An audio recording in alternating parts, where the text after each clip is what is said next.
Hey, what's up YouTube? Dan the Fix-It Man. Got another quick video here for you. I'm just going to show you how to change your wiper blades on a 2007 Honda Accord. This will be the same for 2003 to 2007 and many other cars as well. Replacement blades I have are just made by Michelin, but these have the little J hook, and all you need to do is just lift this up and pull the old one off and then get the new one. On this one you kind of have to push the hook all the way through and then bring the wiper back down and line it up and then pull until it clips into place and you're done. Let's do the other side as well. Same thing for the driver's side, just pull that up, pull the old one off.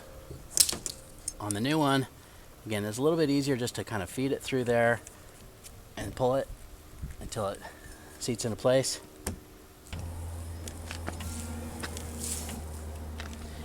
And you're done. Hope you liked the video. Please give it a thumbs up and subscribe if you don't mind. That does help me out. I'll get a link in the description where you can pick up some of these wiper blades as well. Thanks so much for watching and good luck.